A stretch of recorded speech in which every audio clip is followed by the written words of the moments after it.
Okay, right.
Thank you. Good evening, everybody. Good evening, those people watching on YouTube as well. And welcome to the 30th AGM of the Hills NHW Neighbourhood Watch Association. 30 years looking back at all the notes and things that we have. Originally started by our good now departed friend Alan Crunden, who I'll come back to in a little while. Okay, so today's meeting is going to cover the points that I've listed here above. Apologies first of all, Suzanne Plater will be watching the replay of tonight's event, so she apologises for not being able to be here in person. Okay, Neighbourhood Watch nationally in 2025. I'm Bob Clark, for anybody who doesn't know me already. I'm currently the chair, and we'll see where we go with that one. What happens in Neighbourhood Watch these days? Bear with me. There we go. Okay. There is a global organisation for Neighbourhood Watch called, produces this leaflet called Our News on a monthly basis. Now their national meeting is being held next week, and one of the topics of conversation, in fact the main topic of conversation, is where Neighbourhood Watch goes in 2025. Now when it was first inaugurated, and for many, many years, matters went along and we had plenty of coordinators who were individually in each of the roads and would go around knocking the doors and collecting the 10 pences or whatever it happened to be. And everybody had a close contact. Now, as we know, times have changed. Some things for the better, some things for the worse. And the last time we went to a full publication of a magazine was this time last year, in fact June of last year. And really this has been done on financial grounds, because the cost of the printing and getting people to distribute it was just getting out of hand, or it was uneconomic in today's technological world. So it may well be that everything we do now going forward is going to be done online. I am just slightly concerned for the very elderly members of our community who don't have internet access. That doesn't solve the problem for them. And when I inquired who would be wanting a paper copy of any publications going forward, we accrued a list of 27 people who still wish to get paper copies. The difficulty with all of this is that the work required to do that for one person is the same as it is for 100 people. And it also requires people to be able to give their time up to help deal with this. I'll come back to that in a little while as well. But Our News is the national organisation. We are registered with them as a subgroup, and they publish their own magazine or their own news lists on a monthly basis, and these can be found online. Details to them are on our website. Now, I deliberately included the website on most pages for those people who don't know it, ohnw.co.uk. And in fact, it isn't on this particular one, I apologise, but you'll soon get the hang of it if you've not used it already. Only yesterday, an item came up on the news from Our News saying that, in this case here, ITV had done a survey in 3 particular areas around the country to see how the effect was of neighbourhood watches on helping with the police and the crime rate detection. And they came up with this report, which basically says that where people have got a neighbourhood watch scheme running, generally speaking, the detection rate is higher and the actual occurrence of crime is lower.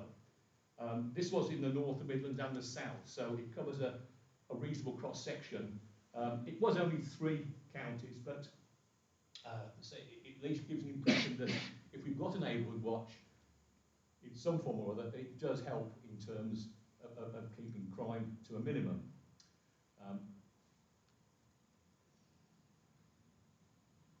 Okay, now this is just a copy of an email which I received a couple of weeks ago. The problem we've had since COVID is that we could never been able to have a representative of the police here anymore. Those of you that were involved with the organisation pre-COVID will know that for a long, long time, we did have at least a PCSO come along to the meeting who could at least give us a little bit more background into what was going on in the neighbourhood in terms of community policing. COVID put an end to that, and in spite of the fact of prolonged conversations I had with the sergeant at Aldridge Police Station, who was absolutely desperate to get someone to come along to our last meeting, 2 meetings, but he said, I just don't have the staff that I can call upon to come out in the evening that will do it. Anyway, this clearly is not a problem that's confined to us. The police have now set up a weekly Zoom meeting, which a whole host of people are invited to, with the idea to have this as an information exchange on a weekly basis, and that's been going on now for a couple of months.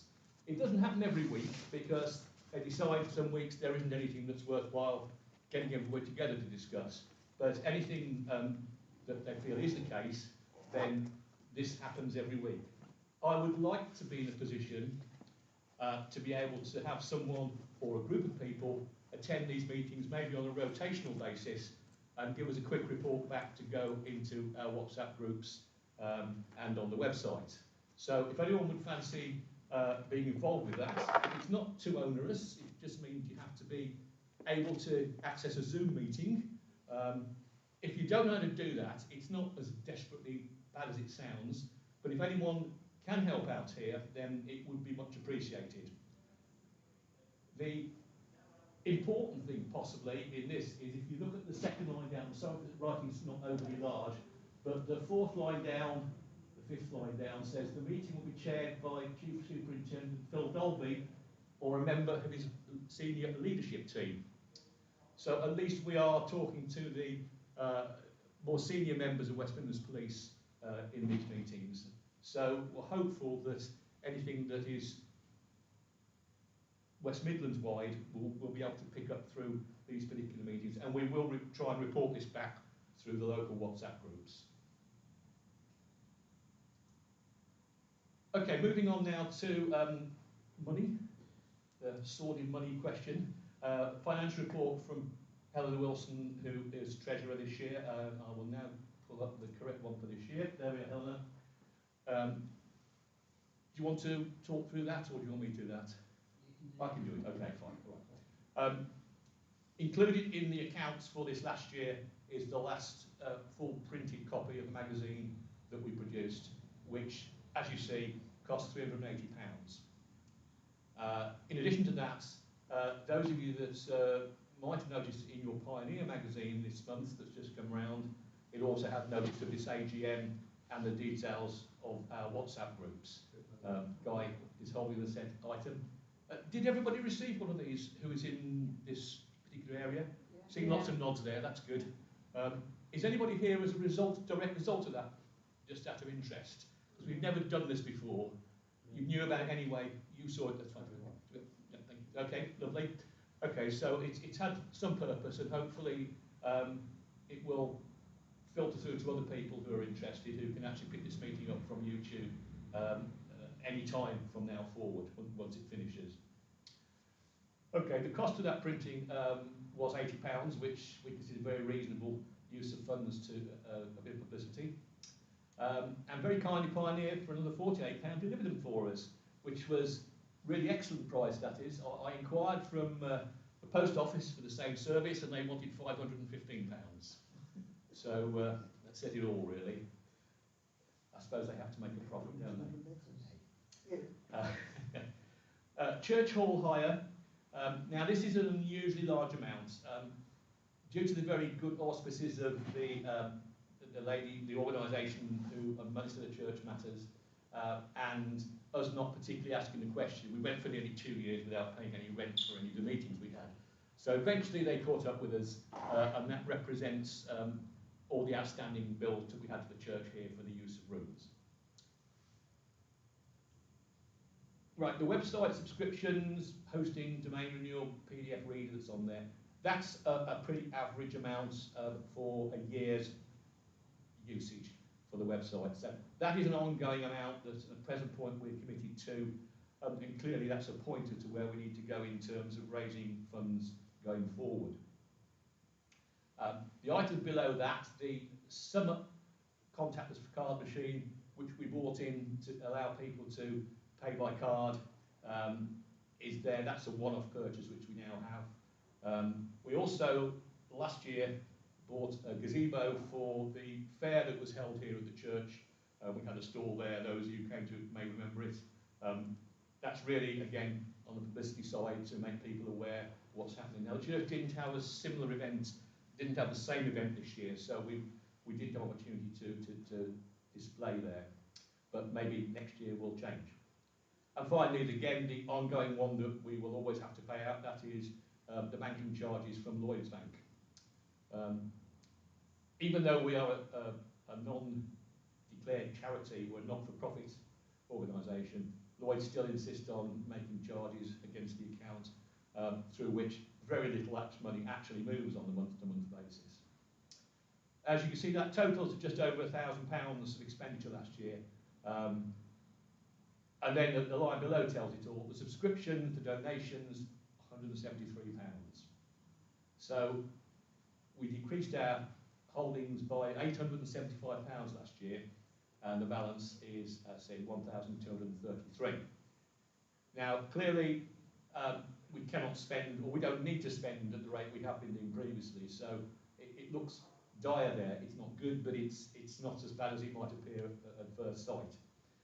As we say there at the bottom, magazine printing costs going forward are now zero, because we're not printing any magazines anymore. The other part were to do with making us contactless, and as well as using the Summit machine we've got here, if necessary. We also have a PayPal account which people can pay through online, and that's the way most of the money that's been collected last year, and hopefully this year, has come from the same source. And as I've already mentioned, the churchyard costs were for 2 years where we didn't pay anything. So that's the situation on the financial front. Clearly, we need to ask all members, all users of our facilities to donate a small amount towards the fund. Now, the committee set that value last year at £2, and we've basically frozen that because we consider that's a relatively small amount to ask people to do.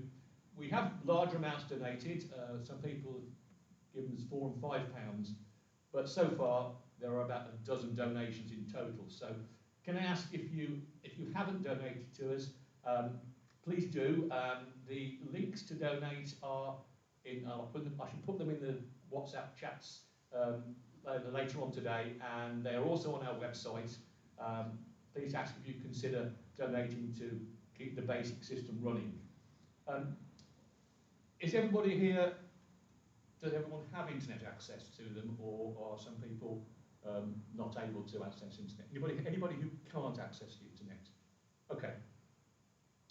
So the only thing when you're doing this, which is helpful to us, is that on the second page, the write a note optional field, we just ask if you do that just to put your address in there, so we make sure that we can allocate it correctly in our funds. Any questions on the account, the finances? Is there no way we can? Sorry, no, I was going to say, is it possible if we did sort of collect it from the neighbours and then? Yeah. Well, because this is the way things used to work with the coordinators that we had. Yes, yes. The problem was, over half the coordinators that we had of a year ago more either have moved out of the neighbourhood. Sadly, some have passed away in the time as well. Yeah. And try as we might, we haven't been able to get people to come in to replace them. One or two of the old coordinators still continue to collect and prompt people. And we're quite happy if someone's prepared to do that, has got time to do that, then that would be good. But again, it comes back to having people who are willing to volunteer to do the job. And that's the biggest problem we have at this point in time is manpower.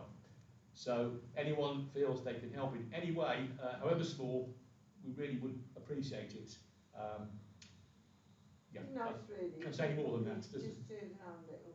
Sorry. Yeah, it would be nice if somebody would say, well, I'll go around my immediate neighbours, because it is important, this is, isn't it? Something Yeah. to do with. Yeah. I mean, as I say, that's one or two are still doing it on their own, as it were.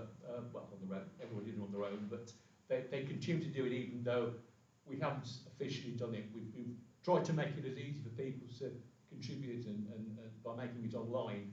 And you know, clearly it's there. Maybe it's the reminding factor of it for people saying, you know, have you done it? Someone goes and say, but people knocking on the doors, a lot of people don't regard that as being a particularly good thing to do these days. If it's a neighbour, then it may be different, but then I suppose that depends on the neighbourhood relationships. What we have noticed as well is that, as Ian, you mentioned this at some point, the changeover of people in the streets that you were responsible for example. You've tried, I know, with people that moved into your road. Ian was one of the coordinators, and you were saying how difficult it was with the new people that were coming in to get them to get involved with Neighbourhood Watch. Correct, yeah. The demographic of the estate has changed, hasn't it? And yes, I was going to say that the demographic is also the other factor on it, yes. Engaging with people is perhaps one of the biggest problems that you're going to face. I think the interesting thing is that the WhatsApp groups, which we're going to come to in a minute, run themselves quite happily, and there are plenty of people who input to those groups, and that seems to be the way people want to do things these days, which again was the reason why we wanted to make everything available online, to try and encourage people that would otherwise maybe not want to get involved to get involved. But the results are mixed, let's put it that way at best. Anyway, sorry, can I just ask a yes. question? Because I think I've missed something here. I didn't realise it was, well, I realised it was a year from when we'd had anything.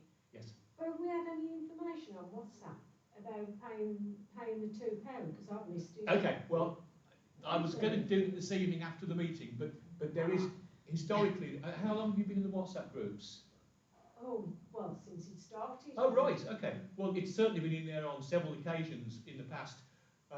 One of the reasons you might have noticed, we've created a new entry called OHNW News in both the filtered group and the open group.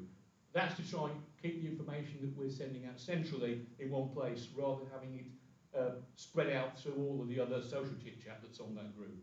I will be putting that out, you can rest assured of that, after the meeting. But it is out there, it's on the website, and it's been there throughout there. So it is out there, but I need to put it out again quite clearly. Yeah. I would say, mate, I didn't see it. No, I've So not seen it I think it got lost in the In everything in like Well, that. that's exactly the point, isn't it? As opposed to you doing it I as will, one direct I will message emphasise it, yes. in capitals. Okay. Yeah, I've not seen it. Okay. Thank you for that feedback, because that's really where we've got to in the thinking about this. Hopefully now, everything that relates to the, I'll say the administration, yes, obviously, and the items that we specifically put out about neighbourhood events, they'll all be together, so they won't be involved with all of the other chat that goes on there. So if you need to get anything like that, then you go to the OHNW News tab, and that will have all those items in there. I will put everything related to this in there after the meeting, so that you know, you can find whatever you need inside there. Go to both WhatsApp groups.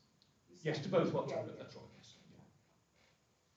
Yeah. Okay, any other questions, sir? Yeah. I was in the neighbourhood watching Agility Avenue before we moved up here. Okay. And we used to pay £3 a year. Yes. That was 10 years ago. I know. Well, we, just to put that in perspective, in context, Park Hall, the other side of the estate here, was £5 last time we heard. Now they also used to publish in the Pioneer magazine. They actually took a page advert every quarter out, I should say. But that's been stopped now, so we sort of suspect that maybe they're feeling the financial pinch as well. Yes, how much is a moot point. Yeah. We just want to be able to provide the basic information service that we're doing now. Park Hall were much more of a hands-on total social grouping arrangement, and all sorts of events were happened as a result of what went on there. Now, if people want that here, we can do that, but it does require people to organise it. And at the moment, for the last 2 years, we've had a committee of 4, which is going to fall to 3 this year, unless we can get somebody else to help out on this matter. So it is hands-on just as much as it is wanting for things to happen. I was just thinking that, you know, if you are financially, you know, £2, £3, well, it's nothing, is it? Really? Well, that's... I mean, you could double your income. Yes, Really, oh yes, and nobody yes, would know. we could do. The majority, the I mean- percentage would pay at the end of the day. The £2 was a minimum guide. Yeah. Yes. Oh, right, I see. That Oh, it was does say about- minimum, about yes. finding- Not, it's not a set amount as such. We say we recommend a minimum of £2. As I mentioned earlier, several people have paid £4 and £5. And yeah, we don't want to preclude anybody who isn't particularly good financial circumstances. But yes, you're right. For most people, it's neither here nor there. They do say if you don't pay for something properly, you don't value it. There is an argument to be had there. I accept that.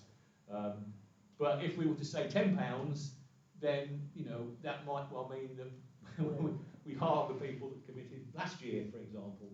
It's a difficult one to call. We could try that, see what the response is. I mean, just a straw poll of the people present tonight, I mean, what would you consider to be reasonable for an organisation fee of this type? £2. It's £2. You won't get any more from No. lots of people. That's I interesting. think Okay, any other points of view you'll there? get less people. Anyone? Yeah.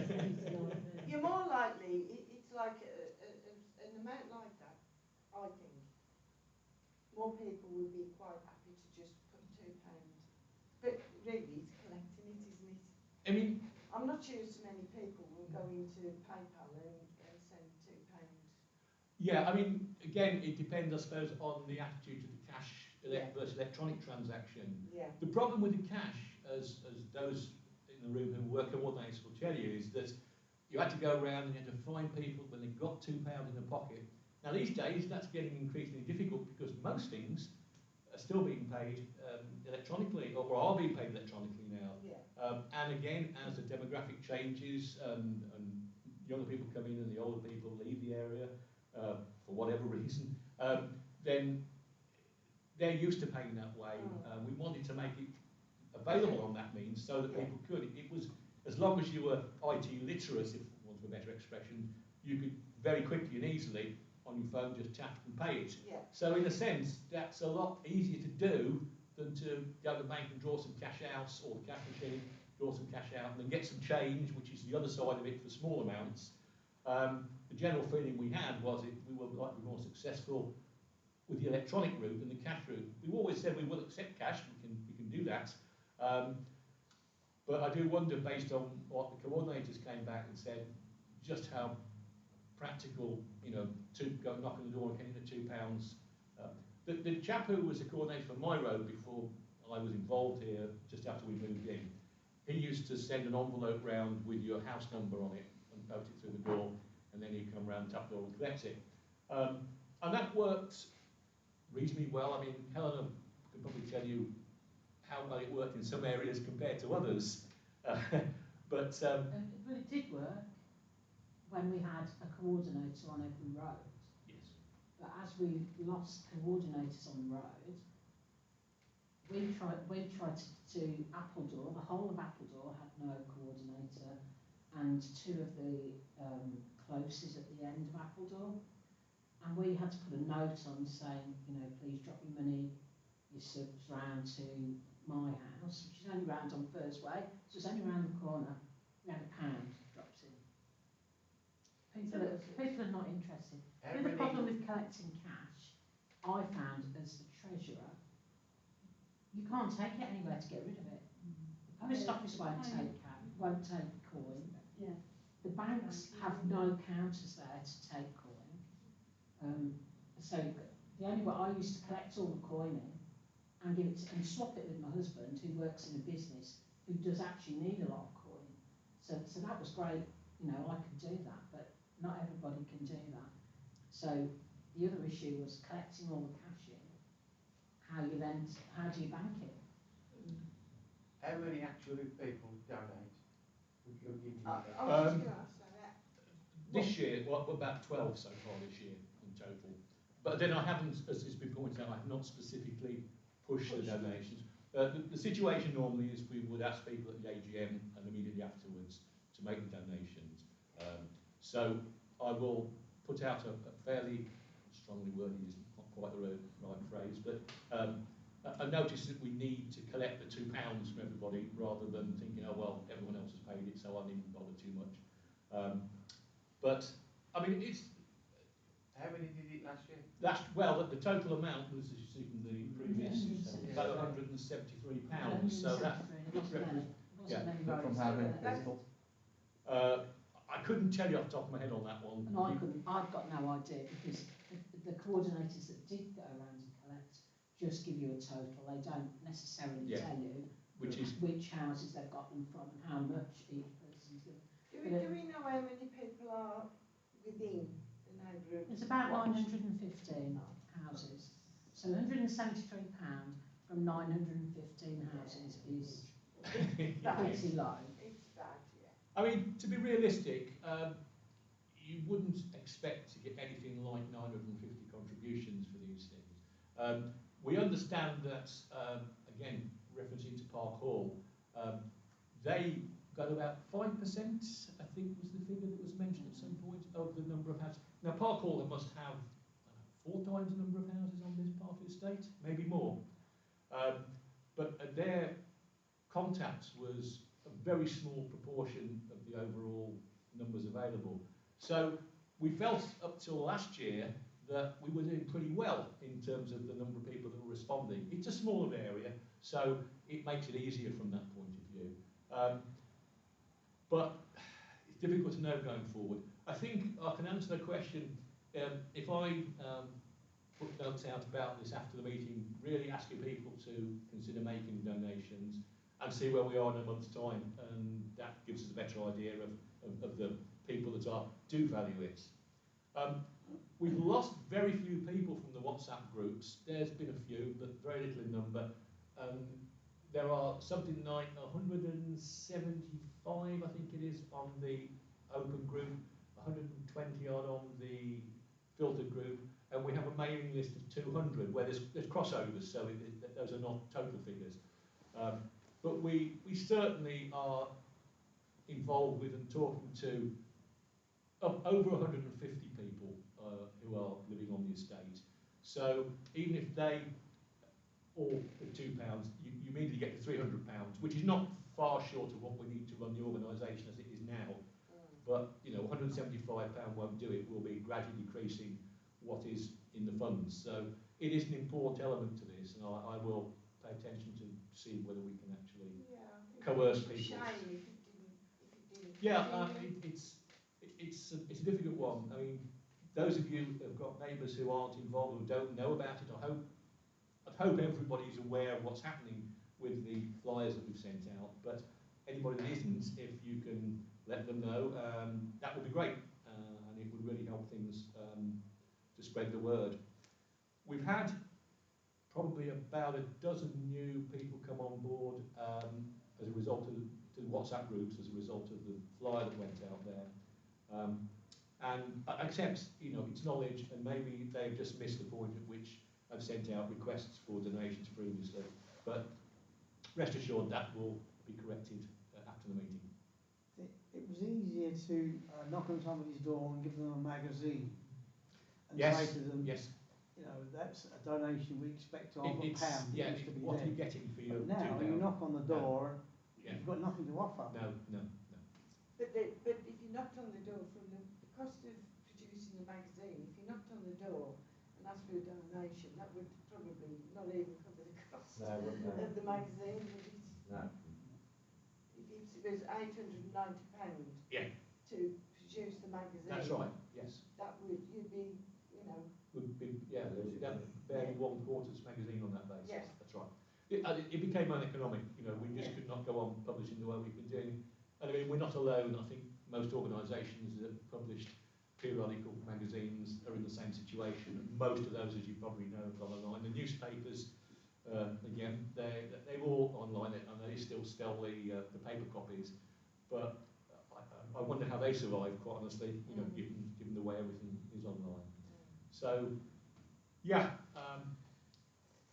the magazine was something that I took online, and I accept responsibility for that, but it makes it easier to get it further distributed to people, but the amount of work that's involved with it, you know, it's probably a 3-day job from start to finish, and that's a big part of the problem really, is because people are going to be committed with work, and I know all about that from my working days, and I know now that you know, as the grandchildren get bigger and there are more of them, then you know, the time is a harsh commodity, a scarce commodity, I should say.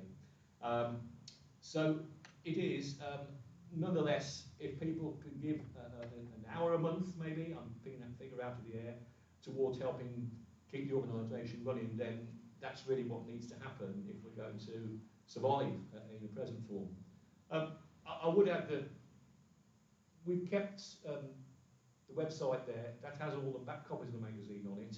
It also has all the information, the contact pages, and we wanted to keep that running as an information centralised point. But that's where the bulk of the running costs going forward will be. So if it's determined that that isn't valued or wanted, then maybe we will just close that down and just stick with the WhatsApp groups, and also Streetwatch, which Guy will talk to you about shortly. Anyway, please spread the word. We need the money, and anybody that can contribute, that would be good. I don't know what we give people. If we can't give them a magazine, I'm not sure what else we can say. We could give them a flyer. I mean, I suppose the fact that WhatsApp is, of course, free to use, we've stayed away from the commercial options that are there for that reason. Then, as you say, it is giving people something. It's how people value the community connection, if you like, going forward. So that's something that's probably quite a moot point. We'll have to see where that one goes. Okay, I'm going to pass over briefly to Guy Fearnside, who is our Streetwatch reporter, Streetwatch coordinator, I'm sorry, Guy, who will give you the rundown on where we are with that. Okay. Hi, I'm Guy Fearnside. I'm the Streetwatch coordinator for this area. It's not actually part of Neighbourhood Watch, it's a separate organisation, and we report to the police. It used to be, we report to the neighbourhood policing team and the PCSOs. They were originally based in Aldridge Police Station, but that's closed now. So, well, I think that there might actually be in the city centre now, I think, actually, the ones we, or somewhere in Brown Hills Police Station. So Streetwatch, what it is, there's another one here. Simon's in Streetwatch as well, and I know we've got other people watching online who are actually in Streetwatch as well. Okay. So Streetwatch, we do regular patrols around the estate. It's a reassurance to the residents that somebody's looking out for them. We go around, we talk to the residents. We can either do it by walking round, or we quite like one of the bicycles. We can cover more area if we want on the bicycles. And we can greet people, and also they can stop us and tell us what's going on. We had, recently we had a tip-off that there was a drug factory up on the estate. So we reported that to the police, and eventually the police raided it and closed it down. But there's been several drug factories around here over the years. So that's what we do. We do regular patrols, reassurance for the residents, and people can feed information to us. If they don't want to report it themselves, they can tell us, and we'll pass it on to the police. Because the police, the neighbourhood policing, are very keen to get local knowledge of what's going on, because there's not many of them. Neighbourhood policing has been a bit shrunken, and you know they've recruited a lot more police, and a lot of the PCSOs are now either left completely or they become full police officers and they're off wherever. So the number of PCSOs is actually smaller now, and they're trying to recruit some more PCSOs now, but we don't have very many around the moment, which is why we don't get people come to our meetings anymore, because there's just not many of them. So that's what Streetwatch is. We're always looking for more people to come and join us, because we've we've only got down to 5 people now, but one's had to drop out, he needs a knee operation, so he had to drop out, he can't do it anymore. So if anyone wants to be part of Street Watch and do some regular patrols here, either walking or cycling, let me know. All my contact details are on the latest magazines, and it's also in the on our website, and it gives you details of what Street Watch is all about. Okay. Thank you, guys. Thank you. Okay, now we come on to the the thorny event of the election officials for the coming year. This year we're bidding farewell to Ian from the committee. Ian has been standing down, and he's been on the committee for how many years? More than he can remember. Maybe about 7. Okay. So ideally we would like someone to come forward and replace Ian on the committee. Now, I don't know if there's anybody in the room who feels they could devote some time to committee work. To be honest, it's not a particularly onerous task in the sense that we've met 3, maybe 4 times this year, and it's really been to discuss procedural matters, where we go with things. It's not one of these things where every month or every week you've got to be at a certain place at a certain time. I mean, those days are long gone. If anyone feels they would like to help out, and again, perhaps I should add, even if you don't want to be a committee member and join the committee, we would still very welcome your help for some of the things we've already mentioned. If you can feel you devote some time, please contact me and let me know, because we do need more people involved with the actual organisational side. Okay, so of the remaining committee members, Guy Fearenside and Helen Wilson, Guy you've just heard from, and Helen, our treasurer, offer themselves for re-election. So can I ask someone to propose each of those? Yeah, what do we do to propose Okay. them? Proposal for Guy, first of all, to main committee. Yeah. Okay, yep, thank you. Okay, are those in favour? Thank you very much. Easily done. Okay, Guy, you're back in, that's fine. Helena, likewise, can I have a proposal for Helena to continue as treasurer? Thank you very much, show these over there, lovely. All those in favour? Yep, thank you. Right, okay, you're in as well, that's right.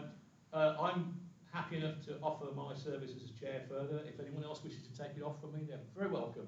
But otherwise, I'm available, so perhaps one of you good folks can decide. You're going to nominate me, okay, that's fine, thank you. All those in favour? Right, okay, thank you very much. As I say, I'll just stress again once more. What about Simon? I was the coordinator I was doing for the Oh, crime. right, So yeah. that's what it was. I got it wrong this morning. I was right. dashing about with the dogs as usual. Okay, right, thank you very much. As I said there, again, new nominations are most welcome at any time, and offers of help likewise. Okay, a slight detour now. As I mentioned right at the beginning, sadly we lost founder member and chair Alan Crundon earlier this year. Alan Crundon was a lovely guy who I've only known for 7 or 8 years since we've been on the estate, but I'm aware there are some people maybe in the room who've known him or knew him for many, many more years. Does anyone want to make any comments? Yeah, Guy, you nodding, Guy, so maybe... Yeah, I remember Alan.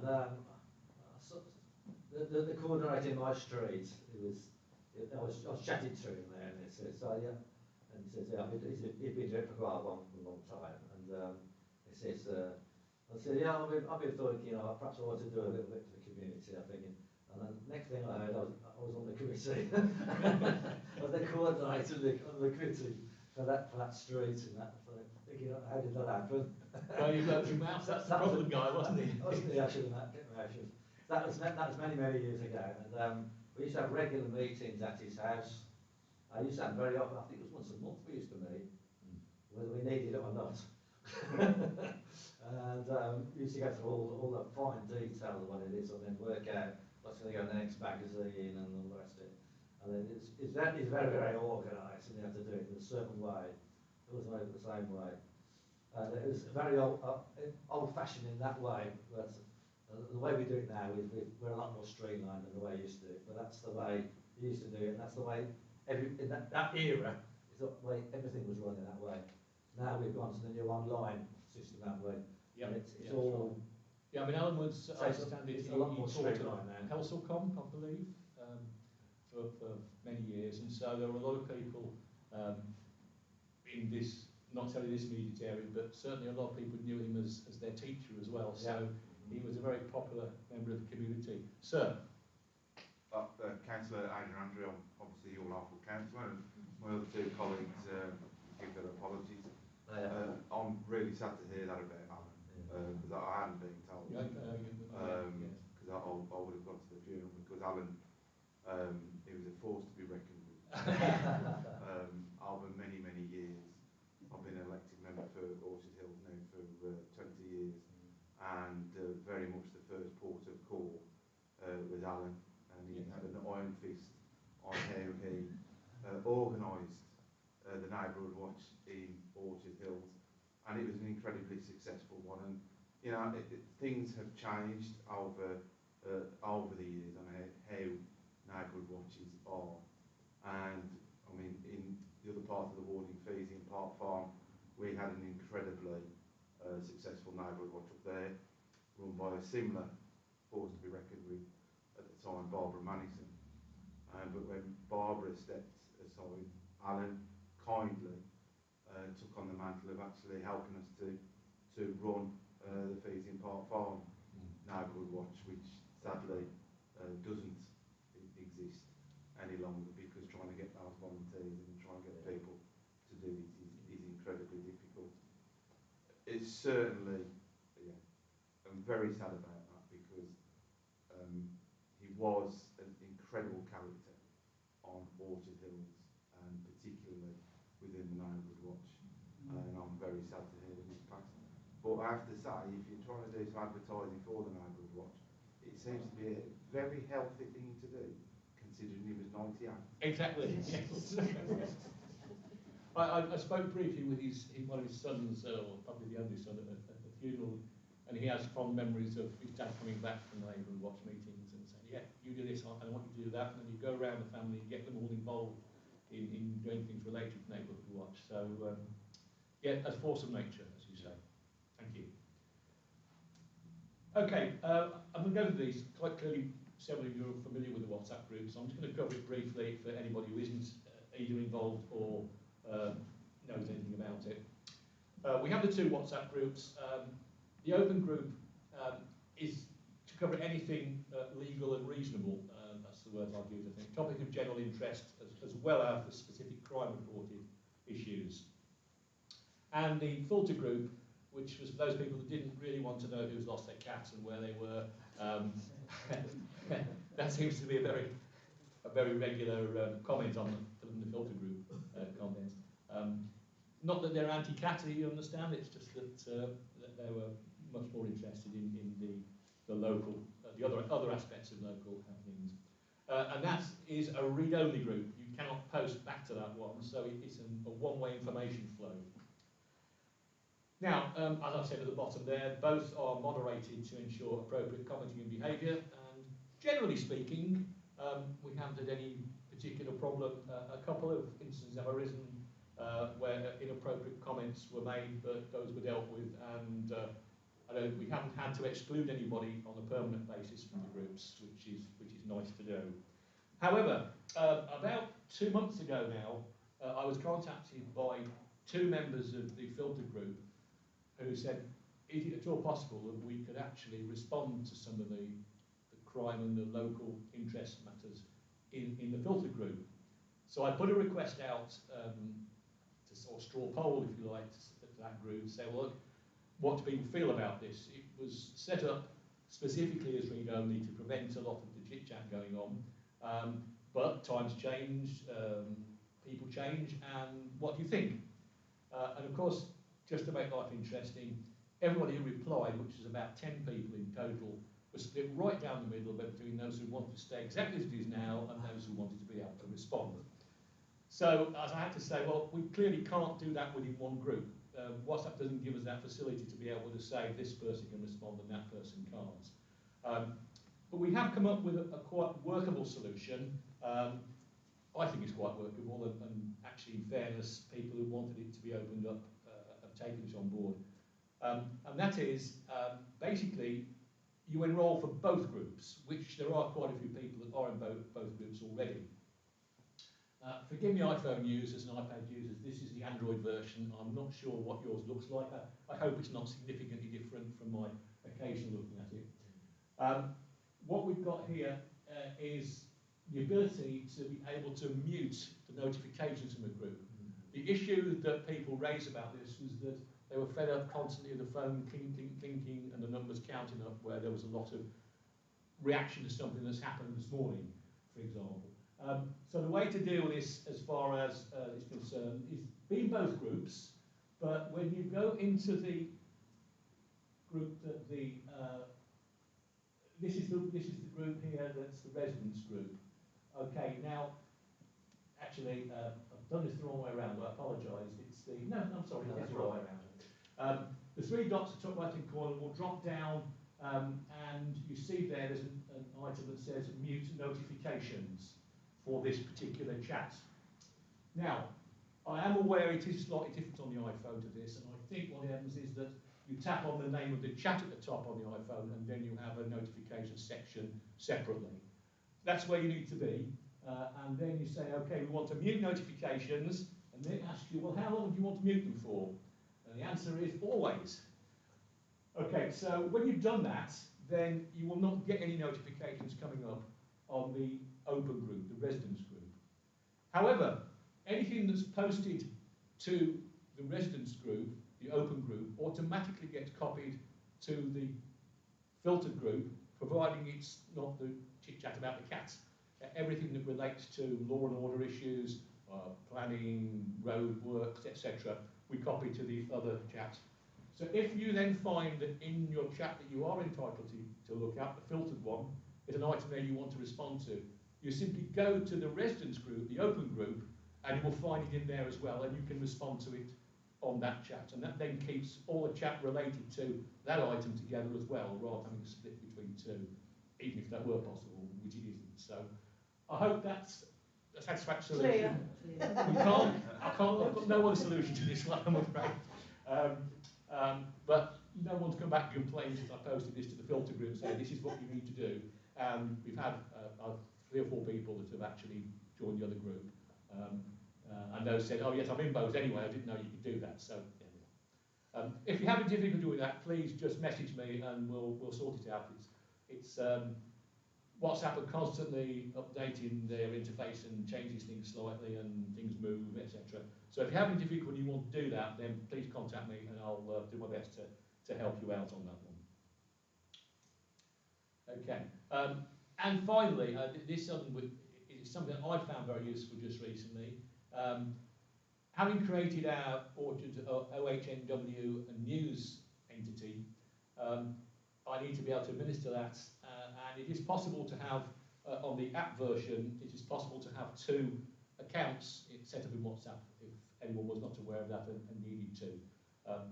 It's probably not something that most people would need, but where you have set a second account up, and that's a little bit more complicated, if someone wants to do that, then again, if you need help, please shout and we'll do our best to help on that one. When you have 2 set up, you get an extra entry on the right-hand side in the drop-down which says switch accounts, and you can go between one and the other. So you can then post from whichever account you want to. All the stuff that we do now pretty much will come out of the OHNW news chats. That's not my personal chat, obviously, but I need to be able to get to both. Which reminds me, existing and new committee members, I can enable that on your phones if you so wish. So we'll talk about it afterwards. Okay, right. Okay, if someone wants to be added to the groups, then there are a number of ways you can do this. The simplest way is to go to the website, ohnw.co.uk. The contact us page is on the home page, and then just, again, fill in the box that's there. That will then appear in our system, and we can deal with it at that point in time. Or you can email myself, chair at ohnw.co.uk, uk. We actually include your name, postal address, email address, and mobile phone number. This is because historically we weren't too fussed how much information people gave us, but we did have a couple of instances where people not only attempted, they actually did manage to join the group who were actually nothing to do with the area. Now I didn't know that, and nobody did, except, or somebody did, because we were given a information that these people were there just to post and cause trouble rather than actually doing anything useful. They were removed, that for that reason we ask people to verify who they are. Again, it's back to the authentication of people. It's not that we will do anything with that information. We won't sell it to anybody. It will not go any further than the organisation. But we do ask that you give us the information so we can verify everybody on the group. Okay, the magazine that we published up until last year for, well, since the beginning of the organisation, contained essentially information regarding police matters that related to our neighbourhood.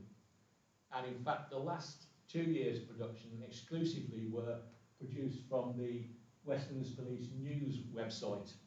And I spent many happy hours reformatting the content of the items in here. First of all, fishing out the ones related to Walsall specifically, then reformatting them because they're reported on the days in which they happened, so I don't have to go through and change all of the we did rather than we are doing.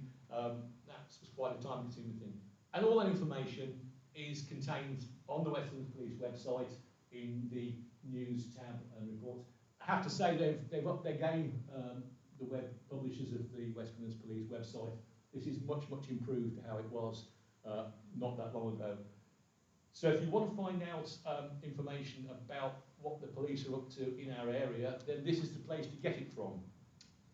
Now, we did try and see whether we could get this information collated and sent to us based on our area. And in fact, that used to be the case 5, 6 years ago. But the problem there is that we're now frequently being quoted that due to GDPR requirements, they're not able to tell us what happened because it's not regarded as being appropriate to be released to the public.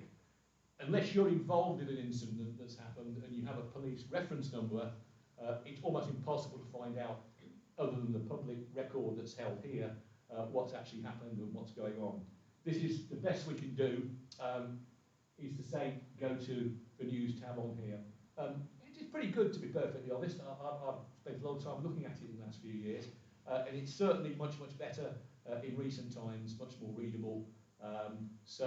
But you do have to rely on yourself going to the website to do it.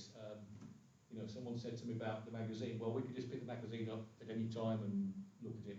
Yes, that's the case, but we've already been over the problems that's brought. So that's where we are at the moment with that. If you need to know what's happened about events, then it's nothing that you won't find in the press, but it's all in one place. So it has some benefit.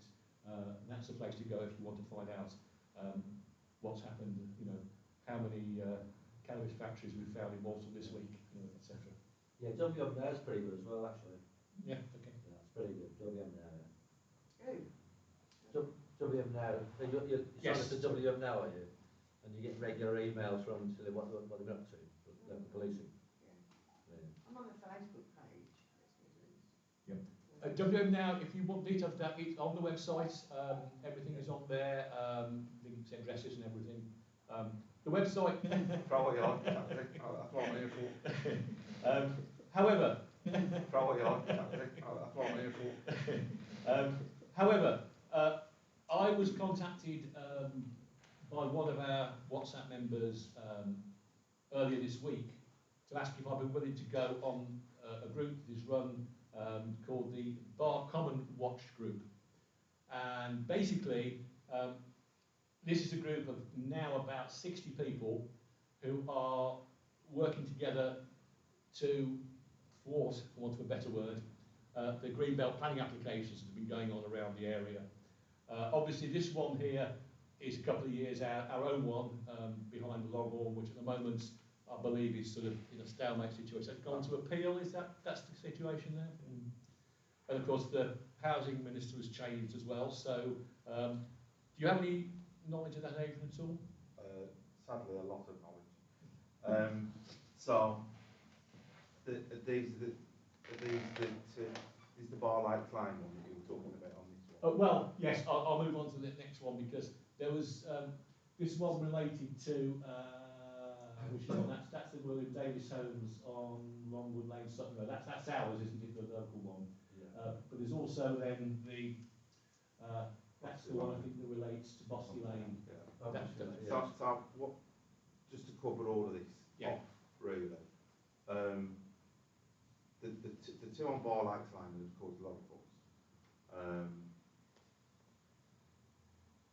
To be quite honest, they probably won't get planning, so they'll probably never build.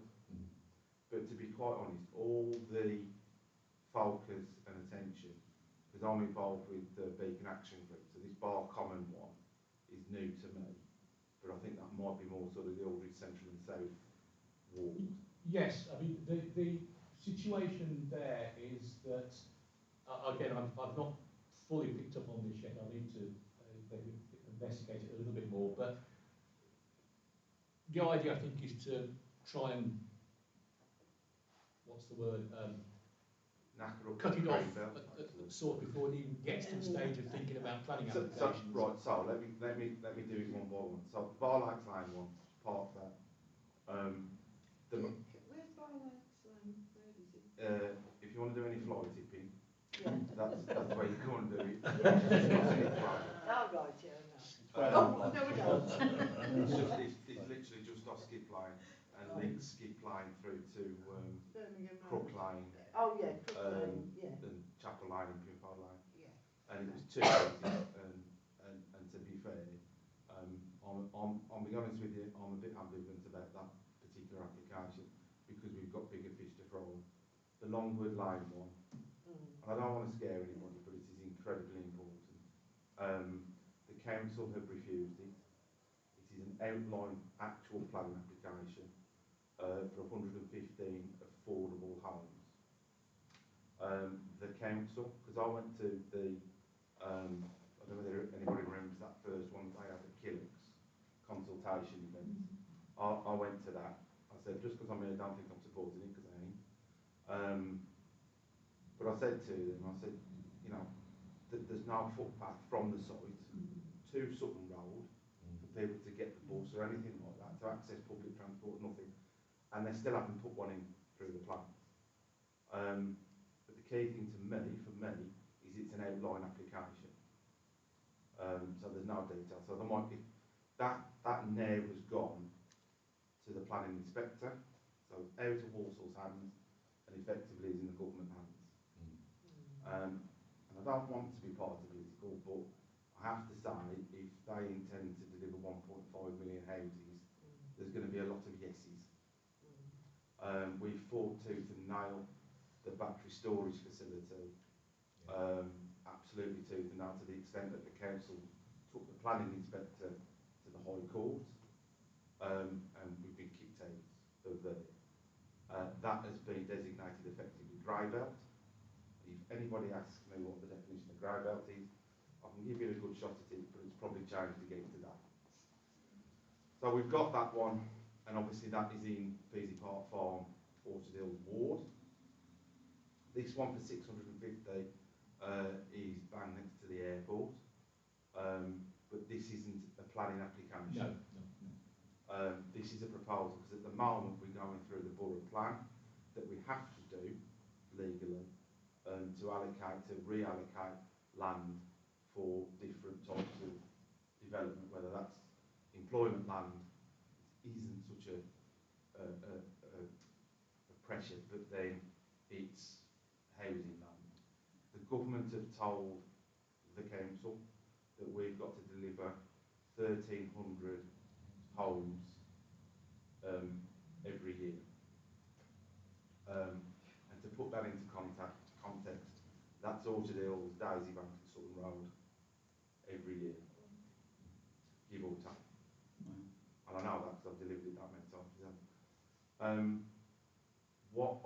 Because we were part of the Black Country Plan, I've changed the way that we've done things.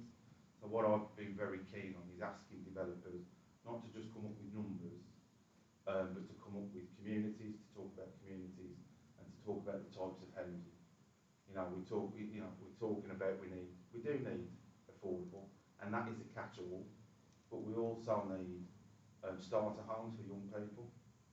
We also need accommodation for older people, so sheltered accommodation, but we also need to make sure that the infrastructure is in place. And it's incumbent on me. I mean, my first priority is being a local councillor for this area, but I have got a responsibility at the town hall, and it's incumbent on me to talk to these developers, because if we're going to get things forced upon us by the government, which I'm pretty confident we will, we've got to make sure that we've added input because of the long-term impacts. Now, this one on Longwood Lane is completely and utterly wrong. It's got no context. It's stuck in the middle of nowhere. It's going to impact on so many people. I mean, Longwood Lane, as we all know, is a racetrack. As I say, they're not suggesting or putting any kind of infrastructure in terms of improving road safety, because the council, and we did ask, would you contribute to improving the junction? We all want that junction improved. No, we won't. And that decision is going to be very key for, in my view, and this is only my own personal view, it's going to be key for the whole borough plan and how we can protect the green belt in Warsaw. The great definition of the grey belt. Sorry. You've just got to do it with no infrastructure. Is that what you're saying? If the government say yes, that's it. But if they don't if they go, well, we're just going to put 150 odd homes on that area, but we're not going to do anything about the roads and the junctions and that. Okay. The roads coming out in Longwood Lane, these are the plans. Yeah. Well, Longwood Lane is bad. It's the racetrack. Yeah. Well, That's that's what what it's a car park most nights. Well, it's not going that way. Not going towards Aldridge.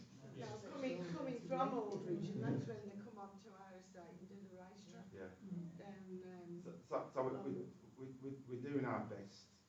We're doing our best to back these off. The local plan, we're going through it's called a regulation item. I don't want to be bureaucratic and red tape. That is going to come out soon, and that will cause a lot of noise and a lot of concern. But this one, for example, is not a planning application, and then there's one in Stonnell Road, which obviously is a bit further away from here. That's not a planning application. But genuinely, our green belt, because of this new designation of grey belt by the government, is Just things like schools, though, isn't it? I mean, we moved from one end of this estate to just around the corner, and the people that bought our house, this is a few years ago, we've got 2 young children. They could not get them in school in this area, and they offered Whetstone Lane. Yeah. How can you get children there? Mother works in another direction. Well, I got to know them because my kids were at Whetstone Lane, but I live 300 yards from the football. So some of the big ones like this one, I haven't seen the plans for this particular, but there won't be any details still. I don't think they're proposing any infrastructure, so they're not proposing shops, doctors, things like this. There will be a proposal for Copperfields and the other side of Aldridge Road, right by the Dill. Yeah. But that will include elderly accommodation, it will include a shopping area, it will include a school, etc., because that is going to be a big one. But even that one would be 1.5 years worth of development. My middle son lives on the Street A estate in Lichfield, and they were the second on the estate when it was built 8 years ago now.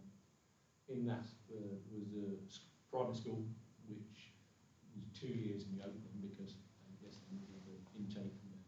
But also a range of shops which didn't appear for over 5 years, in spite of the fact that the estate was pretty much finished by the developer. the reason I raised this, and the next slide is, this is London, but later in the article it says this mirrors the rest of the country as far as this is concerned. They're basically saying that there's all sorts of problems still getting through planning, and in reality, there's not a lot of builders, the big builders are particularly keen at the moment, because the next slide says, this is this morning, or yesterday I should say, the budget positions meant that the guys here at Barrett Woodrow are saying that they're going to struggle to make the same number of houses this year they did last year. And it's because they can't sell them for all sorts of different reasons. Now, clearly the people that are putting in the applications and the ideas around here at the moment assume that there are going to be people to buy all those houses.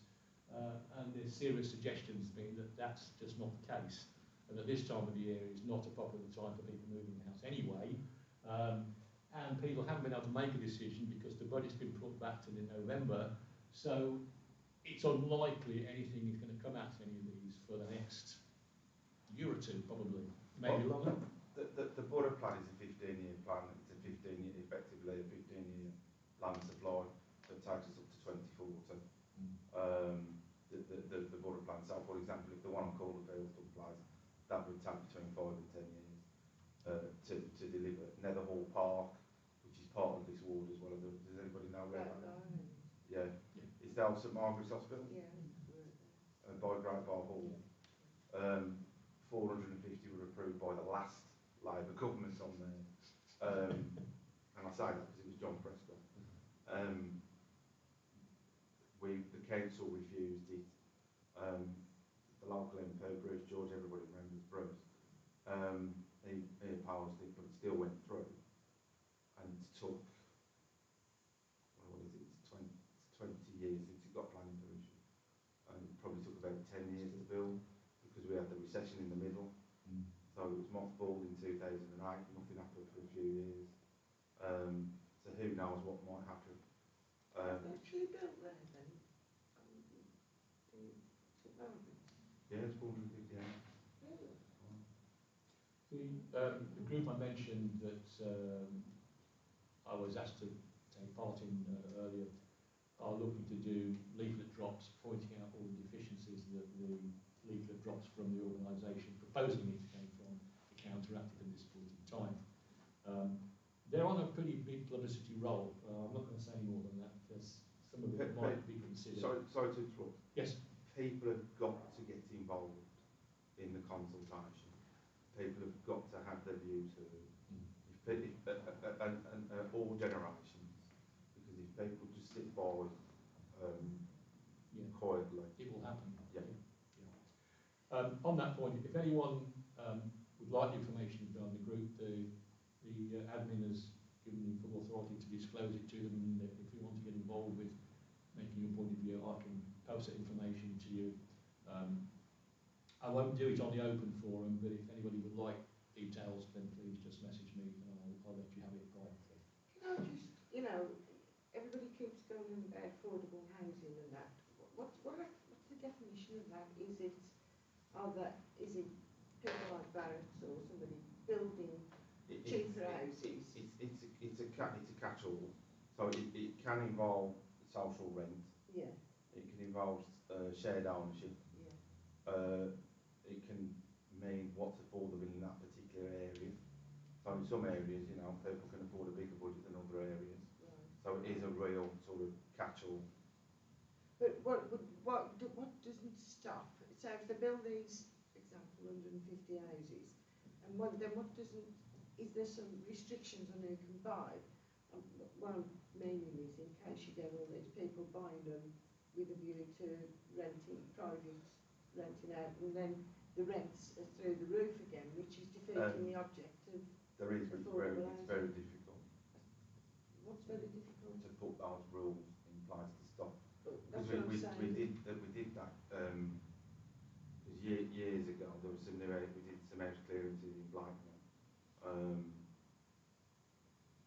and built new houses for sale rather than for rent.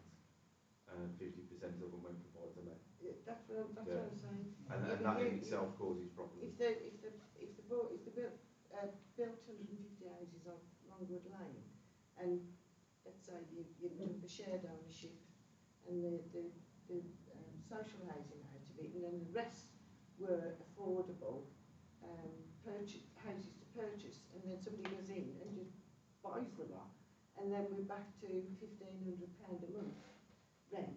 Yeah, It defeats the whole object there's of nothing what is affordable housing, isn't it? particularly because now the council's not making the decision, it's going to be the planning inspector. We'll be back to And essentially we're going to get planning by appeal. yeah. I've spoken to some developers, because I have to, and in other parts of the country they are just putting planning applications in, hundreds and hundreds and hundreds. Have we got any information of what's happening on the Correct. yeah. I'm- Not 3 Cranes, up at the back of where I live. You know, Oh, the NHS Daisy Bank Annex. I've heard some rumours. We've heard rumours. We've heard a load of rumours. But I don't know how true they are. So I understand it's closing, Yeah. but we don't know what they're doing with it. And to be fair, the NHS are not very quick at dealing with property. No, But it's going to be offered to the council though, isn't it? that's not what I've been told. That's what I've been told. Well, I don't know whether we'd have it. There's rumours that it might catch fire one night, which is what people are concerned about. The big There's house. rumours of what? The big house might catch fire one night, if you know what I You see, mean. 'cause when we've got empty council properties now, we put guardians in, and they're working people, they're not security guards, they're working people, and we've done it all over the place, and that secures the site, and it helps people have a house.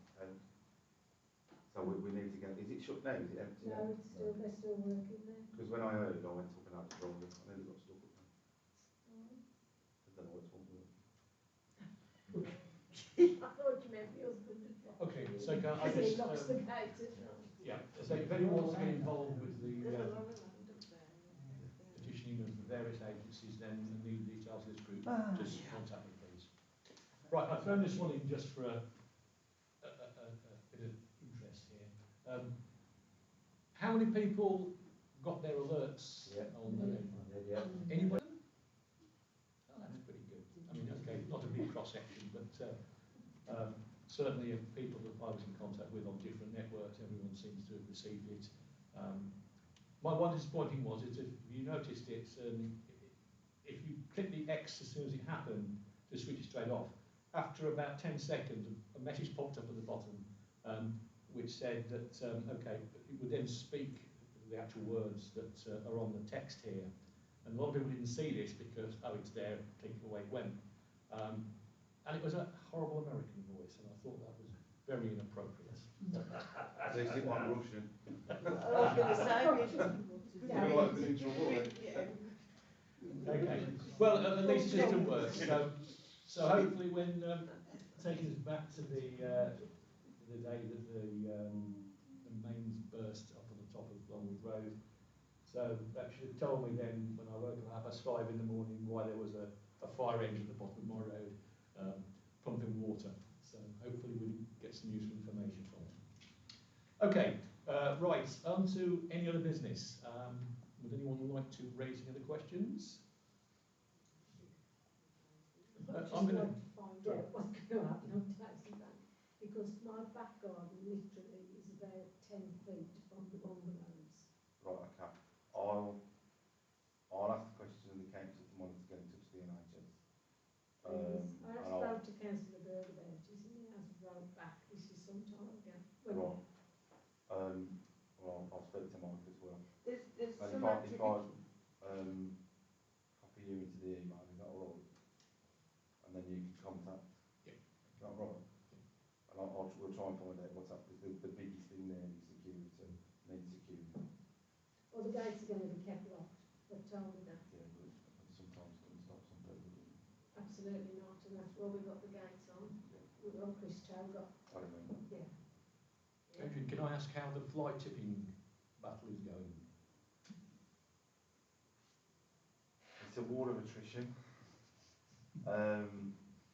I'm working with the officers at the moment to try and do a big sort of operation around the country lanes. Yeah. Because what we want to try and do is clean every bit up, even on private land. We're going to take the heat, because on Great Bar, on St Margaret's Church, there's a load just at the bottom of the cemetery, and there's other bits and pieces.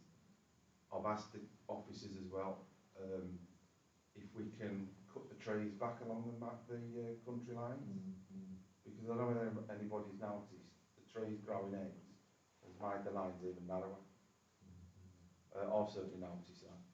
And then what we need to do is no point doing all that work if we don't install some cameras. So that's what we're working on trying to do. One thing that I've always thought that the restrictions at the present tips in the obvious tip, where you have to book a trailer in as an individual, not as a business. I understand the argument about the business waste. It seems a little counterproductive in as much as some people clearly do go out and just drop this stuff because they can't be bothered to anything bulky that they can't be bothered to do. I just wonder whether that's something that is worth maintaining, and what's the policy going to be when the new tip opens? So on trailers, I couldn't tell you, but at the new waste transfer station, or as we all know what to call it, the tip. Get ontology. Yeah. It's a bit too nice and shiny at the moment to call it the tip, I've got to be honest. And it is incredible. I don't know if anybody's drew past it.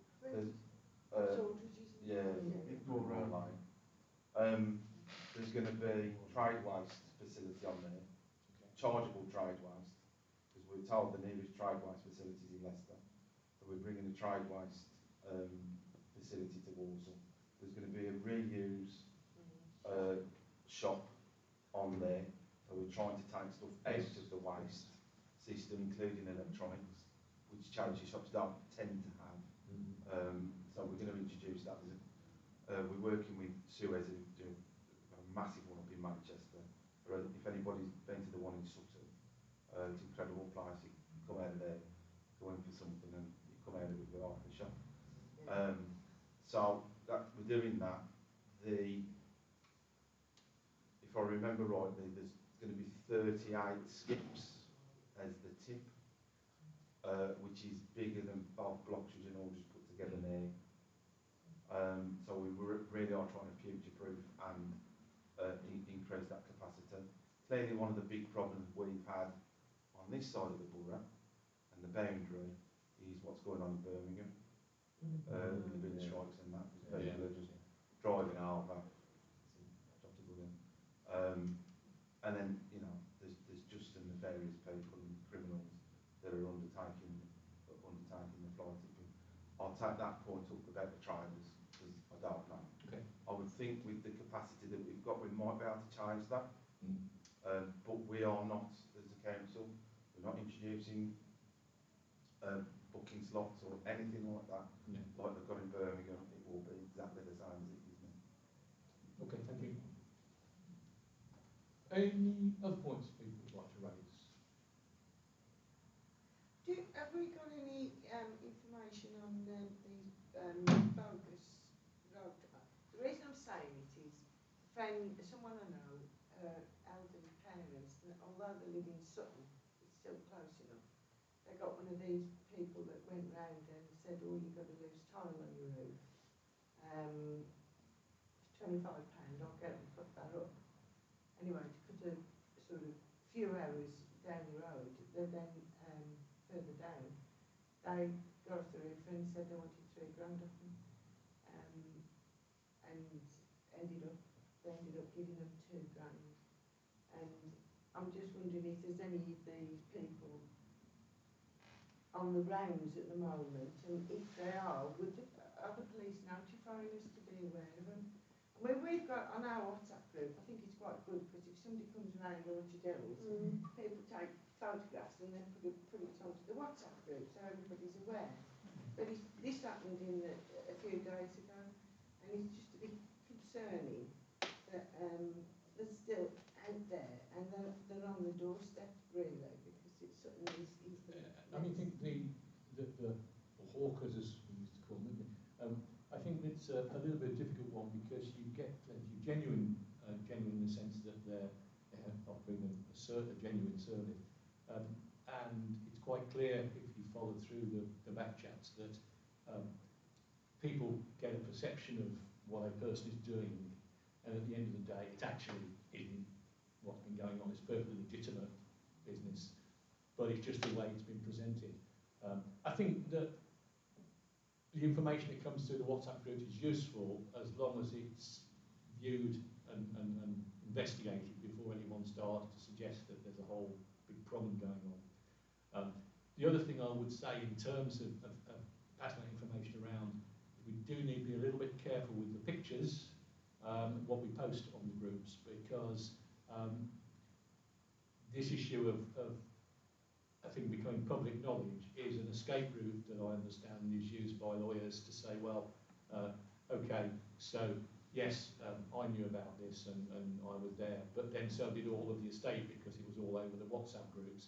So I would ask you just to be careful. If you have a doubt about something, then the police's position is to report it, phone 112. Is it 112? It's 101, isn't it? Well, 101, I apologise, yes. 101, or go on to the... online as well. Yeah, online and report it that way. Online quicker. Rather than put the picture of somebody on the WhatsApp group, because that might just be a get out of jail card for them. So Yeah, be aware of that, that's all I'm saying. With a prime time, where there's a lot of elderly people together on an estate, that we're going to be a prime target, aren't we?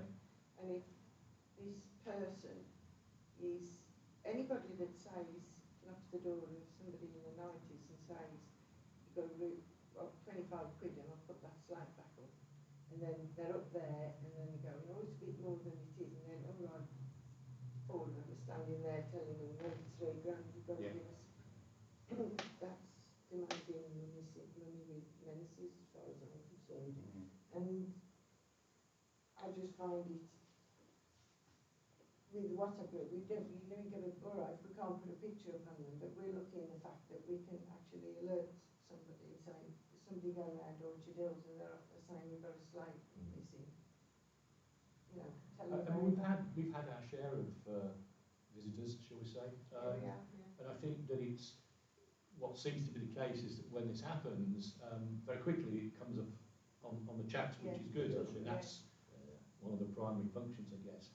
We just need to be a little bit careful about assuming it's what it is. You know, report it by all means, and you know, we can usually soon get to the bottom of issues. In some cases, take for example the other thing that's come up quite a lot, not so much in the last few months, but prior to that, were the lads on the bikes and the scooters and all the equipment that was out there. That was something that was assumed to be just someone from the ground, and it transferred it to someone actually on the estate. There. And you know, it's important these things are raised, but equally well, we don't necessarily to alarm people necessarily. As you say, there are quite a few elderly people who are on the chat still, and there was an instance last week where a gentleman is on the chat who's clearly unwell. Posted something in the middle of the night, and I was contacted by 2 people to say, well, what was this all about? I imagine most of you will have seen that. It was the circumstances that were down to an illness the person had. But that upset these people quite badly, you know. So we will try and deal with that as fast as we can, as and when it arises. It's not been a regular thing, but it has happened. Yeah, so we all need to keep in contact. That's the main thing. Something I would point out about that is there was a lot of chit chat about kids on bikes and quads zooming up and down the pavement, and there was a lot of chat on the open group about it. But people have got to report it. It's all very well making everyone aware, but we need to make the police aware, otherwise nothing's going to happen. That's right. Yes, that's right. That's certainly well worth pointing out. It's you know, if they don't get to hear about it, then nothing will change. No. Actually, if you do have photographs rather than on the WhatsApp, if you don't report it to the police online, you can put attachments in there with a picture on there. Yep. So the Yes. police can use the picture there, right? Yes, I mean, the Right, pictures are just invaluable, I imagine, for the police, but we just need to be careful where we post them. That's really Yeah, yeah. important. He sent to the police, all right. Yeah. As the police told us, the more reports, the more Yeah, yeah. likely it is that you're Yes. going to see some action. Has anyone had any need to report anything online to the police or one on one at all? No, okay. A long time ago, Yeah, we yeah. had problems. You in the car sat on the park. phone for half an hour, did you, in one of It's those all right. situations? You sat on the phone for half an hour when you waited to get through. I know that it wasn't terribly responsive a while back, and I don't know, I was trying to see whether anyone had any more recent experience of the Oh, situation. right, well, I was going to say that it took about 3 or 4 days before police came and knocked on my door, and I'd forgotten about it. And I thought, oh yeah, that's right. That's right, yeah. But we've had something recently in the car park. It happens every twice, 3 times a week, and in the winter more than that, where you get people come in and park in a corner somewhere, and there's 2 cars come together, and we know what they're getting up to.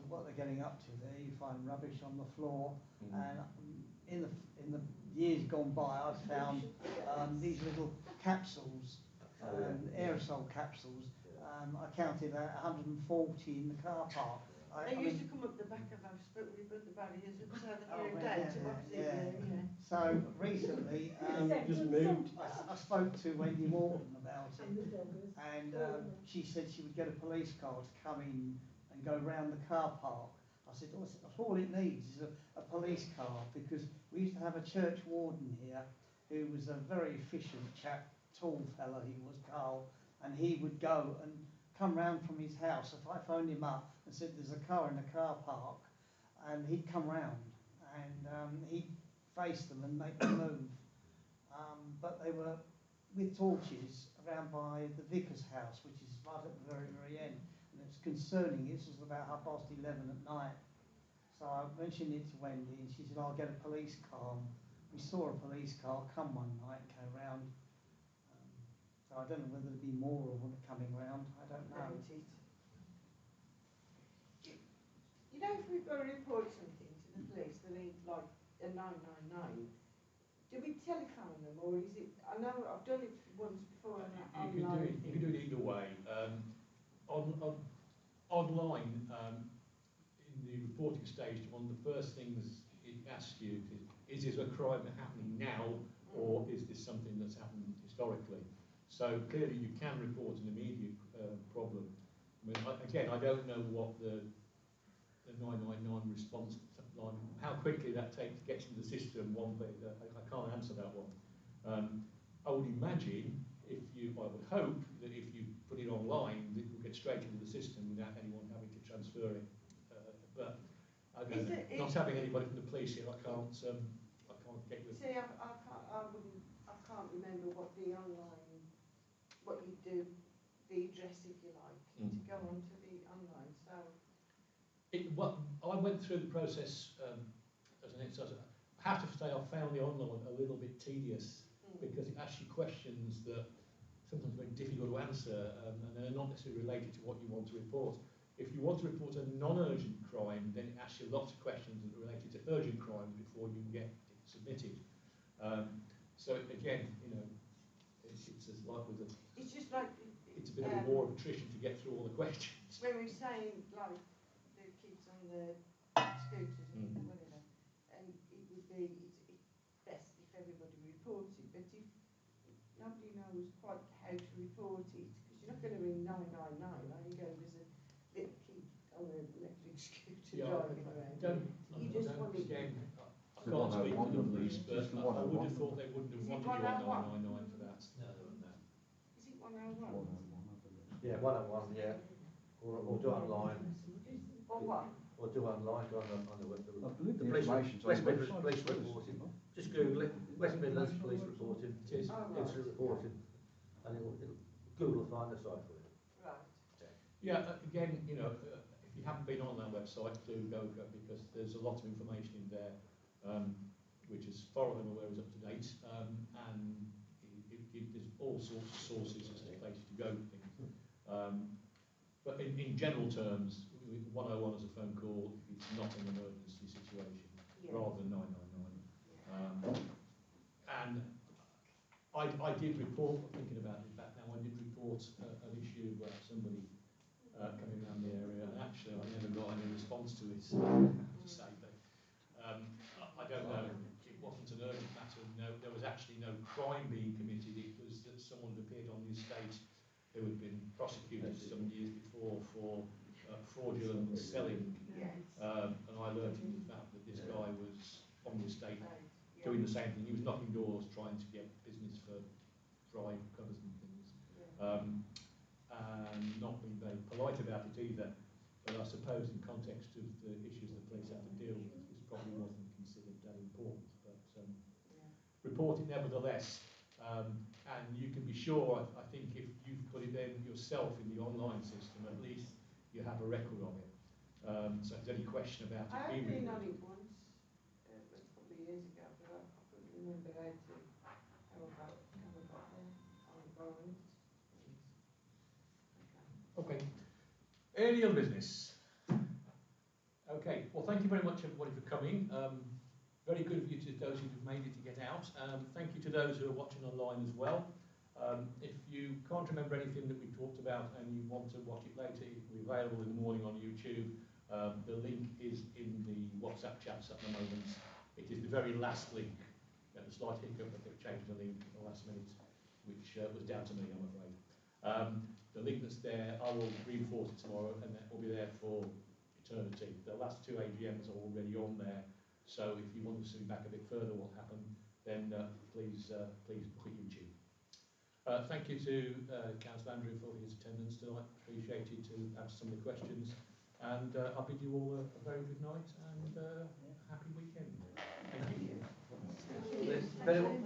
Very much by this.